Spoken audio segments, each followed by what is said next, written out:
kami dari kelompok simulasi Sakuran Berbah akan membawakan simulasi pola asuh dengan topik pembinaan pola asuh anak dan remaja dan subtopik pola asuh anak dan remaja dalam keluarga.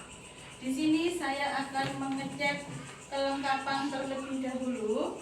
Di sini sudah ada beberan, kartu materi, kartu sanksi, dan kartu pesan. Ini juga sudah ada kartu penentu langkah dan buku catatan. Ada narasumber, penulis, 4 orang pemain, dan di sana ada penonton. Kelengkapan sudah lengkap semua. Simulasi bisa dimulai ya Ibu? Bisa. Sebelumnya kita berdoa terlebih dahulu. Berdoa dipersilahkan. Cukup. Selanjutnya kita menyanyikan lagu kebangsaan Indonesia Raya, Mars PKK, dan lagu Garuda Pancasila. Semua hadirin dimohon untuk berdiri. Karena tumpah darahku, di sanalah aku berdiri, jadi pandu ibuku. Indonesia kebangsaanku, bangsa dan tanah airku. Marilah kita berseru, Indonesia bersatu.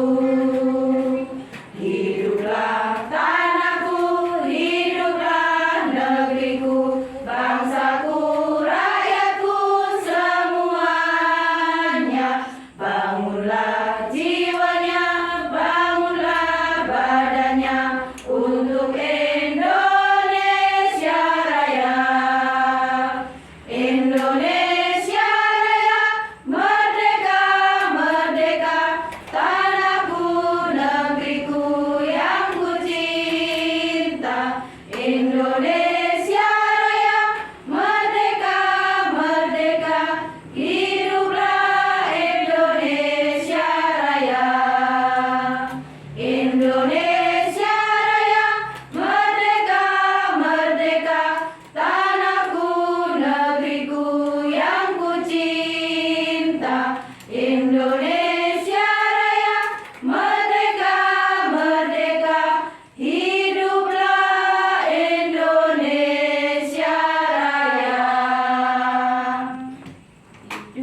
Pancasila dasar negara, rakyat adil makmur sentosa, pribadi bangsaku.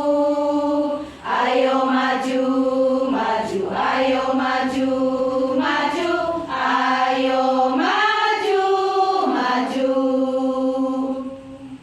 Hadirin dipersilahkan duduk kembali.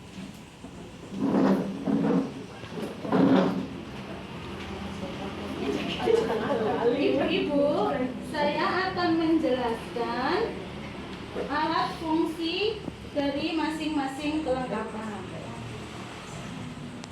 Yang pertama ada beberan. Beberan berfungsi,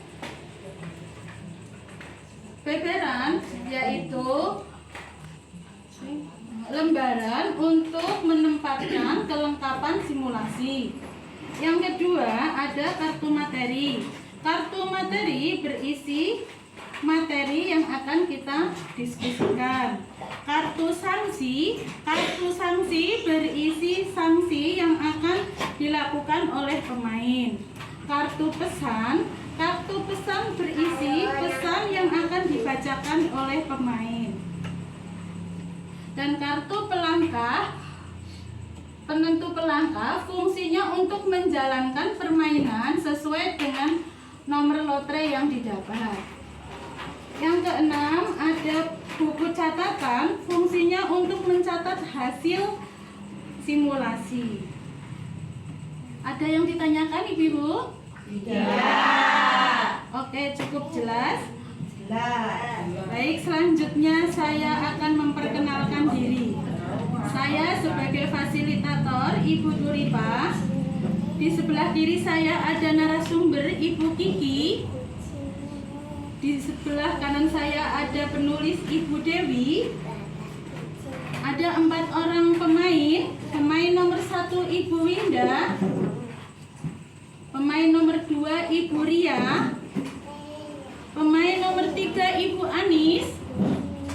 Dan pemain nomor 4 Ibu Tika. Dan di sana ada penonton.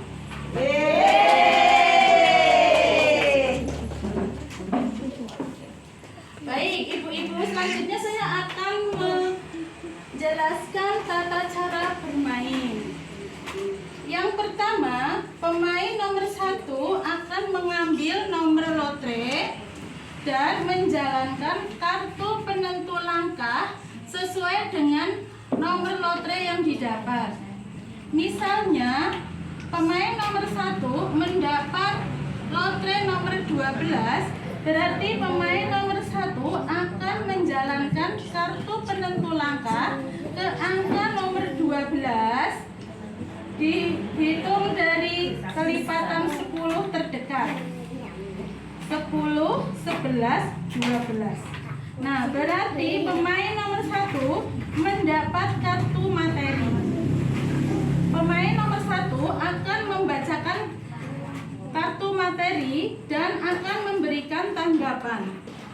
Begitu juga dengan pemain lain dan penonton akan memberikan tanggapan pada materi nomor 12 yang kemudian akan disimpulkan oleh narasumber.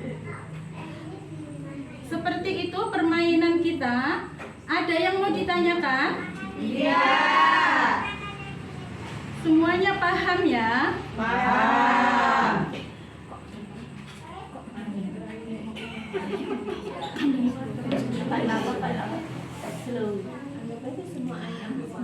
Sekarang saya mau tanya dulu ibu-ibu. Permainan kita mau berdasarkan jam, putaran atau giliran?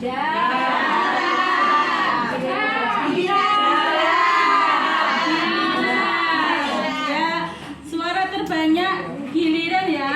Berarti permainan kita akan berdasarkan giliran, di mana 4 orang pemain akan memainkan secara bergiliran.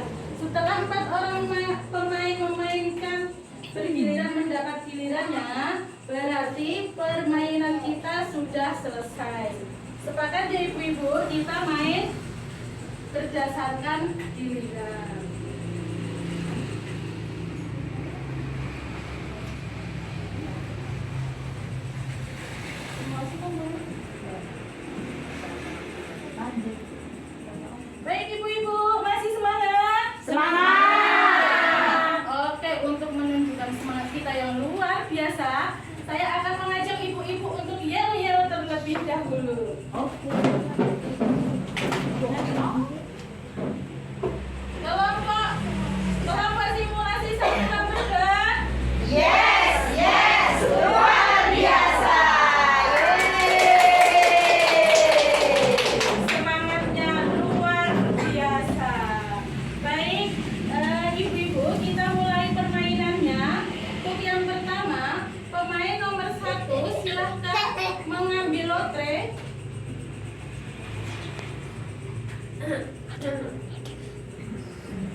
Jalankan kartu penentu langkah ke angka 39 dimulai dari angka 35.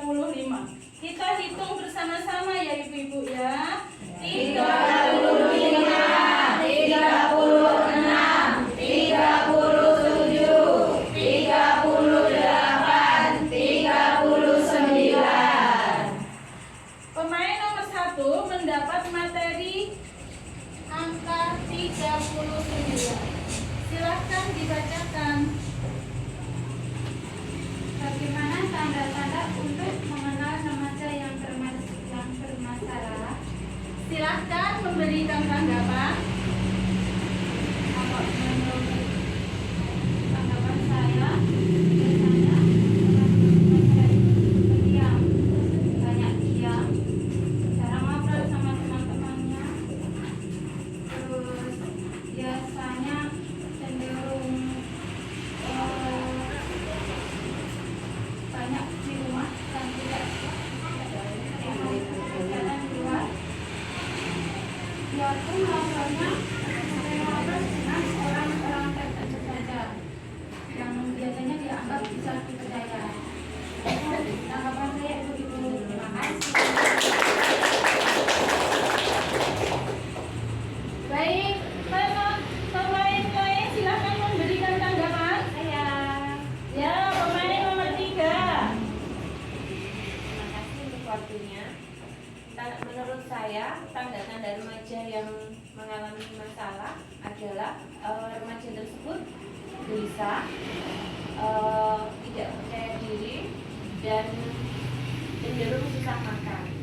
Dan dampak dari susah makan gelisah tersebut, remaja tersebut akan gampang sakit, terutama di bagian perut, dan dia merasa mual, dan diagnosanya biasanya ke asam lambung. Sekian pendapat dari saya. Terima kasih. Baik, untuk pemain lain silahkan memberikan tanggapan. Ya, pemain nomor 2. Menurut pendapat saya, jika sudah terjadi perubahan perilaku pada anak, contohnya suka membangun dan tahu, lalu emosinya naik turun, tidak stabil, apalagi sampai dia lebih fokus dan lebih memilih menghabiskan waktunya di luar bersama teman-temannya, dan selalu menjaga jarak dengan keluarganya, itu harus kita waspadai, karena tanda-tanda seperti itu biasanya akan menuju ke hal-hal yang negatif, karena biasanya teman-teman itu mempunyai pengaruh yang besar dalam pergaulan remaja saat ini, apalagi teman-teman yang baru dikenal, yang biasanya yang berada dari luar sekolah. Itu menurut saya. Terima kasih. Baik, pemain nomor 4 silahkan memberikan tanggapan. Baik, terima kasih. Menurut pendapat saya, tanda-tanda remaja yang bermasalah itu dia cenderung tertutup, kemudian kurangnya selektif dalam memilih teman, jadinya terjerumus pada pergaulan bebas. Misalnya mereka belum usia merokok, dia sudah merokok, kemudian bergaul dengan minuman keras, apalagi bisa sampai terjerumus ke narkoba.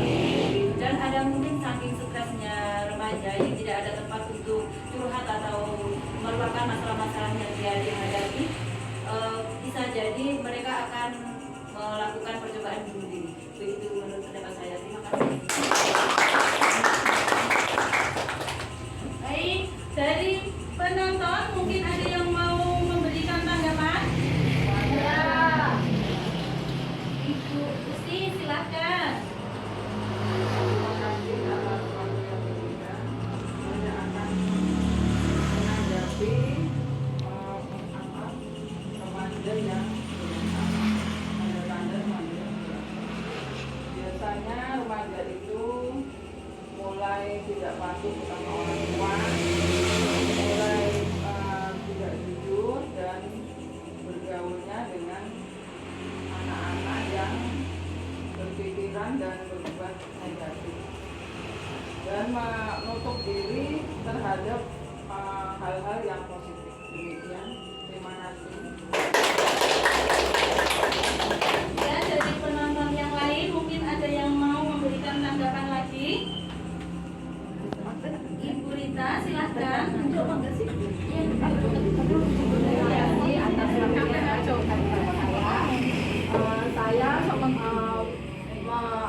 memberi sedikit masukan tambahan pendapat apa yang sudah diutarakan Bu Usi. Tanda-tanda remaja bermasalah. Di sini remaja bisa bermasalah, sering tidak pulang tanpa sering perginya anak tanpa orang tua. Kenapa? Disebabkan karena dua faktor. Yang pertama, faktor dari dalam rumah, di lingkungan rumahnya. Contohnya melihat kedua orang tuanya bertengkar, terus dia sering merasa disalahi, dipukuli, pokoknya disakiti. Faktor kedua dari lingkungan luar, dari lingkungan ini bisa karena teman-temannya. Di sini teman-temannya mengajak dia berbuat tidak baik. Demikian pendapat dari saya. Dari penonton ada lagi? Cukup ya. Silahkan narasumber untuk memberikan kesimpulan.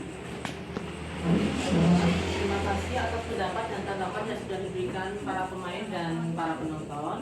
Di sini saya akan menyampaikan kesimpulan dari tanggapan semuanya. Yang pertama, remaja pendiam itu tidak berkomunikasi terbuka dengan orang tua. Jadi hanya terbatas teman yang dia percaya, dan yang kedua, suasana hati anak itu mudah berubah, gelisah, sulit tidur. Jadi ledakan emosinya itu tinggi dan dia kurang percaya diri dalam mengambil keputusan.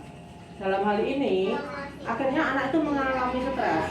Dengan stres itu dia merasakan sakit. Karena apa? Dia pola makan jadi terganggu. Dia melakukan sakit. Yang kita takut adalah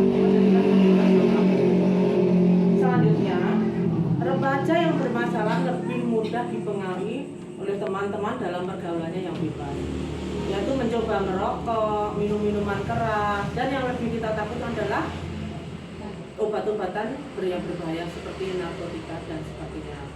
Karena dia tidak ada tempat untuk istilahnya menyampaikan, meluapkan bercurhat kepada orang tuanya, mungkin ada perasaan takut ya, lebih percaya dengan teman-temannya tadi dari disampaikan. Jadi dia karena stres, dia kecenderungan untuk melakukan upaya bunuh diri. Itu yang sangat kita khawatirkan ya Bu. Untuk selanjutnya di sini saya hanya ingin menambahkan bahwasanya membesarkan anak itu memang kita harus siap menghadapi perubahan. Dalam hal ini peran kita sebagai orang tua itu kita dituntut untuk lebih membangun kedekatan yang intens dengan anak-anak kita, terutama anak remaja ini gitu. Karena dia masih mencari jati dirinya gitu. Jadi kita bangun kedekatan kita dengan anak-anak kita biar anak-anak kita itu istilahnya itu dapat mengutarakan permasalahannya itu dengan lebih nyaman kepada kita. Demikian yang bisa saya sampaikan. Terima kasih. Baik, selanjutnya kita lanjutkan untuk pemain nomor 2. Silahkan mengambil lotre.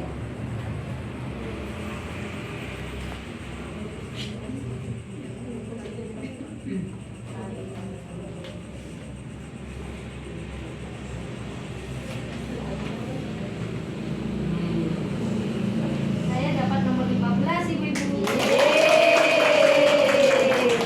Silahkan menjalankan kartu penentuan dari hitungan 10.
Dijalankan ke angka 9 dari hitungan angka 5. Kita hitung bersama-sama ibu-ibu. 5, 6, 7, 8, 9. Pemain nomor 3 mendapatkan kartu materi. Silahkan dibacakan. Bagaimana sikap atau cara orang tua dalam mengasuh anak balita? Silahkan memberikan tanggapannya. Menurut saya, cara mengasuh anak balita adalah dengan memberikan kebutuhan. Tetapi kebutuhan tersebut bukan tentang makanan atau sandang,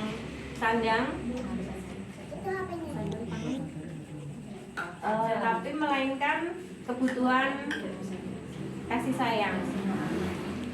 Kasih sayang itu kebutuhan kasih sayang ataupun bonding kepada anak.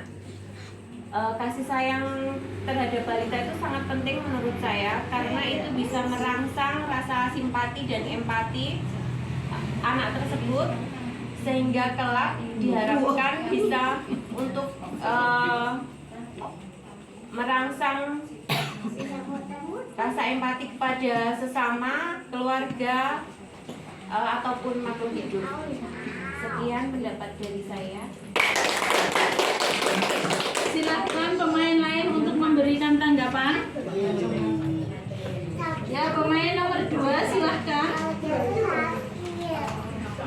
Menurut pendapat saya, kita sebagai orang tua harus mencontohkan kebiasaan-kebiasaan yang baik, karena biasanya balita itu akan meniru dan melakukan apa yang orang tuanya itu lakukan. Dari cara kita berbicara, sikap, dan bahasa tubuh kita, mereka akan meniru. Apalagi pandangan kita pun mereka akan menirukannya. Maka dari itu kita harus membiasakan anak-anak kita dalam berkata tolong saat meminta bantuan, lalu berterima kasih saat mendapatkan bantuan dari orang lain, atau saat meminta maaf saat mereka melakukan kesalahan. Kebiasaan-kebiasaan seperti itu akan menjadi bekal mereka dalam membina hubungan dengan orang lain saat dewasa nanti. Sekian dari saya, terima kasih. Baik, pemain lain silahkan memberikan tanggapan. Ya, pemain nomor 4 dipersilahkan. Baik, terima kasih waktunya. Menurut pendapat saya, usia balita itu membutuhkan pendampingan ayah dan bundanya dalam berbahasa, berkata. Jadi kita sebagai orang tua harus mendampingi, mempelajari berkata dengan yang benar. Misalnya kita tidak usah dijedal-jedalin. Misalnya kita mau bilang pergi, ya sudah kita bilang pergi saja. Karena kita sudah pernah dengar kalau ada orang, ibu-ibu atau bapak, ayo kita pergi ya, ayo kita pergi dek, gitu. Itu harus dihindari, karena anak usia balita itu adalah golden age ya. Jadi usia emas di mana pertumbuhan mereka adalah perkembangannya sangat pesat, perkembangan otaknya sangat pesat, jadi penyerapannya dia akan sangat cepat. Jadi kalau kita bicara dengan kata-kata yang benar, begitu pendapat saya. Terima kasih. Baik, untuk selanjutnya pemain nomor 1 silahkan memberikan tanggapan. Baik, terima kasih. Saya setuju dengan pemain 2, pemain 3, dan pemain 4. Di sini saya cuma ingin menambahkan dalam mengasuh anak balita, yaitu kita membiarkan anak balita itu bereksplorasi, membiarkan mereka ingin melakukan apa yang mereka ingin lakukan, tetapi tetap dalam pengawasan kita agar tidak terjadi hal-hal yang tidak diinginkan. Dengan begitu secara tidak langsung mendidik atau mengajari anak untuk mandiri. Begitu menurut pendapat saya. Terima kasih. Baik, selanjutnya pemain nomor 4 silahkan mengambil lotre. Loh, kok penonton belum? Baik, Mohon maaf. koreksi ya. Mohon selanjutnya dari penonton mungkin ada yang mau menyampaikan tanggapan? Saya. Ya, Ibu Tuti silahkan. Terima kasih atas waktu yang diberikan kepada saya. Menurut pendapat saya, sifat anak itu kan berbeda-beda. Karena sifat anak saya itu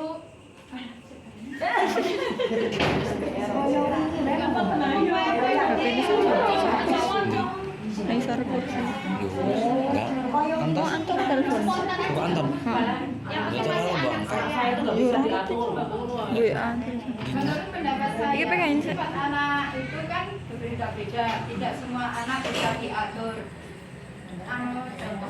Contohnya anak saya, kenapa saya bisa ngomong demikian? Karena saya mengalaminya sendiri. Anak saya itu sangat ngeyel sekali, seakan-akan saya itu ingin sekali mencubitnya. Tapi dengan berjalannya waktu, besok kan anak itu bisa berubah sendiri. Nah, saya biarkan saja anak tersebut. Besok kan bisa berpikir sendiri. Terima kasih. Demikian. Dari penonton lain ada yang mau memberikan tanggapan? Saya. Ya, Ibu Rida silahkan. Terima kasih atas waktunya.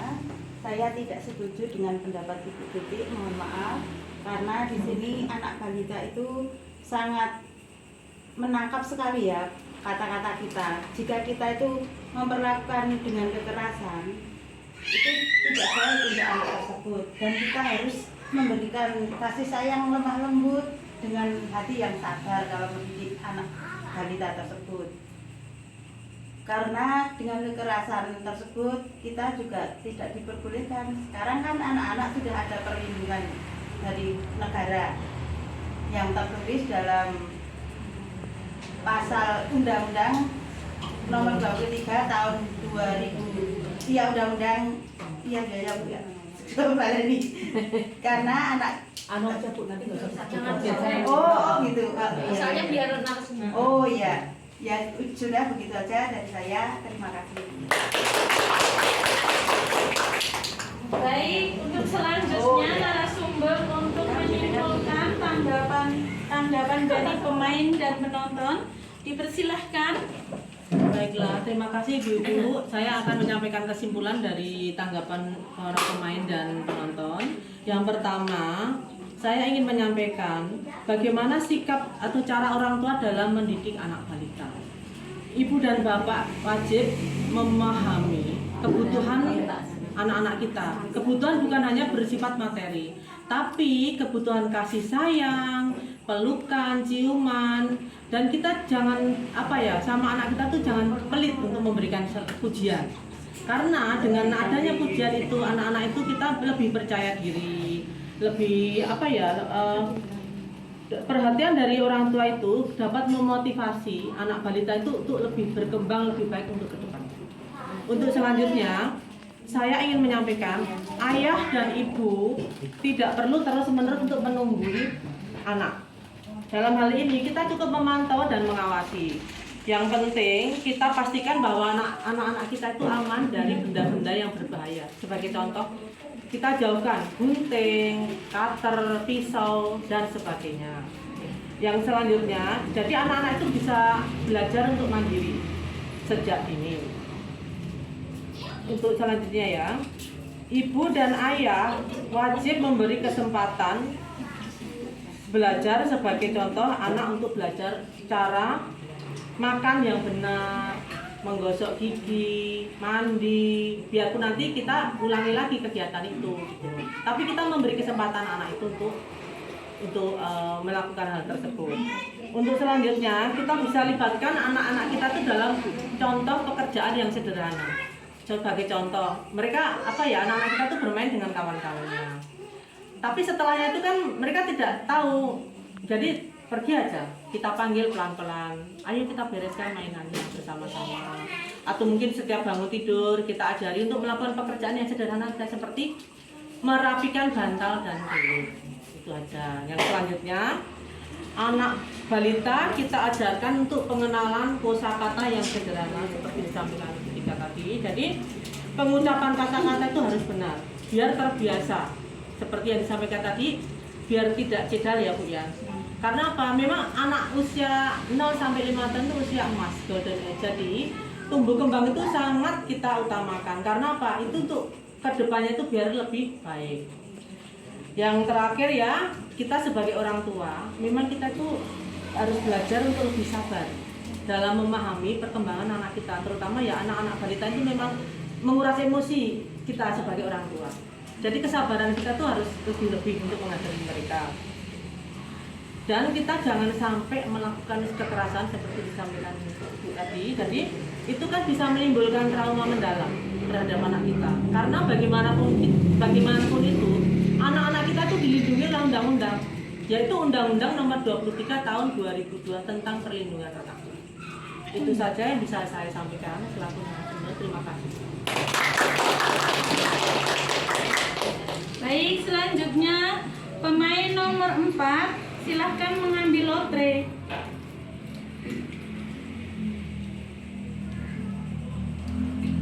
Saya mendapatkan nomor 8. Silahkan menjalankan kartu penentu langkah ke angka 8, dimulai dari hitungan angka 5.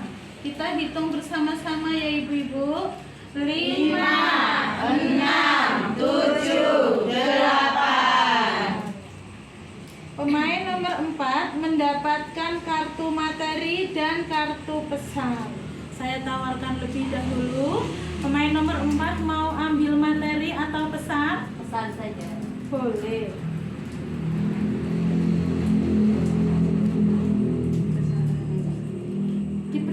Pemain nomor 4 silakan membacakan isi pesannya. Baik, terima kasih. Pesannya, orang tua berkewajiban dan bertanggung jawab untuk mengasuh, memelihara, mendidik, dan melindungi anak. Yang kedua, menumbuh kembangkan anak sesuai dengan kemampuan, bakat, dan minat. Yang ketiga, mencegah terjadinya perkawinan pada usia anak-anak. Begitu, terima kasih.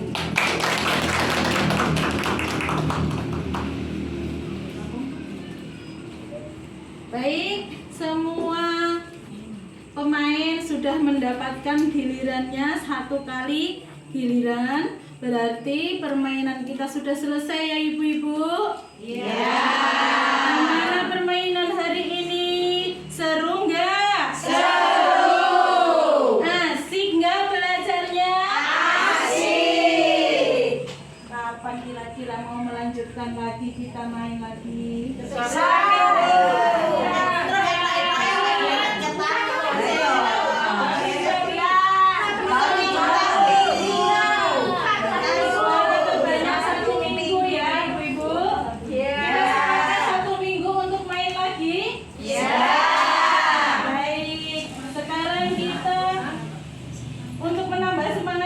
Kita menyanyikan lagu Gundul-Gundul Pajo. 1, 2, 3. Gundul-gundul pajo gembelengan, nyunggi-nyunggi wakul-kul gembelengan, wakul limpang sekane dadi salatar, wakul limpang sekane dadi salatar.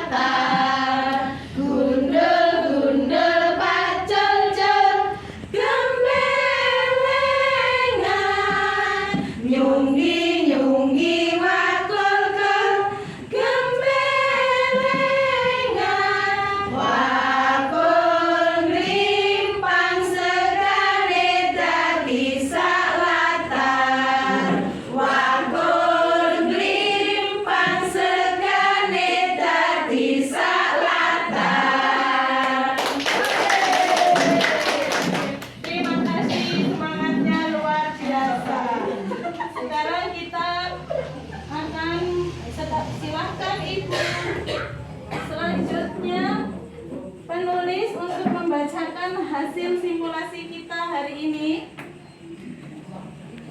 Terima kasih atas waktu yang diberikan kepada saya. Simulasi pola asuh anak dan remaja dalam keluarga. Topiknya pembinaan anak dan remaja. Subtopik pola asuh anak dan remaja dalam keluarga. Kelompok Sakura Berbah. Tempat rumah Bapak Dukuh. Hari Selasa tanggal 26 Juli 2022 jam 19.00. Fasilitator Ibu Turipa, penulis Ibu Dewi, narasumber Ibu Kiki, pemain 1 Ibu Winda, pemain 2 Ibu Ria, pemain 3 Ibu Anis, pemain 4 Ibu Tika. Waktu yang dipilih berdasarkan keputusan bersama yaitu keempat pemain telah mendapatkan giliran. Jalannya simulasi, pemain 1 mendapatkan materi nomor 39. Materi berisikan bagaimana tanda-tanda untuk mengenal remaja yang bermasalah. Pemain 1 memberikan tanggapan, anak pendiam, jarang bicara, hanya berbicara pada orang-orang tertentu saja. Pemain 3 memberikan tanggapan, anak susah makan, cenderung sakit, terutama sakit asam lambung. Pemain 2 memberikan tanggapan, mudah terpengaruh atau pengaruh teman cenderung mudah diikuti. Orang tua harus mengawasi anaknya. Pemain 4 memberikan tanggapan, tertutup, memilih teman, tidak selektif. Penonton memberikan tanggapan, mulai tidak jujur kepada orang tua, pengaruh lingkungan, dan pergi tanpa tujuan pasti. Kesimpulan narasumber, kita butuh komunikasi terbuka terhadap anak dan orang tua. Anaknya labil, pergaulan lebih gampang dipengaruhi teman-temannya, pendekatan persuasif antara anak dan orang tua. Pemain 2 mendapatkan kartu sanksi yang berisikan sanksi menyanyikan Pelangi Ciptaan Tuhan.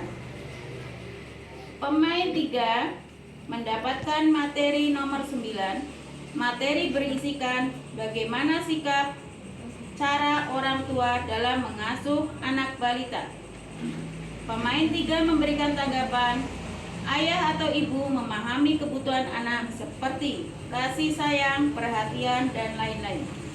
Pemain 2 memberikan tanggapan sebagai orang tua mencontohkan yang baik yang dilakukan orang tua kepada anak agar ditiru. Pemain pertama memberikan tanggapan balita melakukan sesuatu, jangan langsung dilarang, menggunakan kalimat jangan atau tidak, yang diperlukan adalah pengawasan dari orang tua. Pemain keempat memberikan tanggapan usia balita perlu bantuan kata-kata yang benar dari orang tua. Penonton memberikan tanggapan tidak semua anak bisa diatur karena dengan bertambahnya usia akan berubah dengan sendirinya atau paham dengan sendirinya. Kesimpulan dari narasumber yaitu menumbuhkan rasa kasih sayang, memberikan pujian kepada anak, melibatkan anak balita dalam membantu orang tua agar bisa memahami suatu kegiatan. Pemain keempat mendapatkan kartu pesan. Kartu pesan berisikan orang tua berkewajiban dan bertanggung jawab untuk A. Mengasuh, memelihara, mendidik, dan melindungi anak. B. Menumbuh kembangkan anak sesuai dengan kemampuan, bakat, dan minat. C. Mencegah terjadinya perkawinan pada usia anak-anak. Sekian hasil dari simulasi kelompok Sakura Berbah hari ini. Terima kasih. Ibu-ibu, kita sudah mendengarkan hasil simulasi kita. Di sini kita belajar bersama-sama. Tentunya kita dapat banyak pelajaran dalam hal mengasuh anak. Kita mendapatkan ilmu, menambah wawasan dan pengetahuan. Hari ini kita belajar menjadi ibu yang baik ya, ibu-ibu. Kita belajar menjadi ibu yang baik buat putra-putri kita, karena ibu adalah orang yang paling berperan dalam mengasuh anak. Baik, untuk mengenang jasa ibu, kita akan menyanyikan lagu Kasih Ibu bersama-sama.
kesepakatan kita tadi. Untuk yang terakhir yaitu kita tutup dengan berdoa menurut agama dan kepercayaan masing-masing. Berdoa dipersilahkan. Cukup? Sekian dari kami, kelompok simulasi Sakura Berbah. Kurang lebihnya mohon maaf. Kita ketemu lagi minggu depan. Billahi taufik wal hidayah. Wassalamualaikum warahmatullahi wabarakatuh.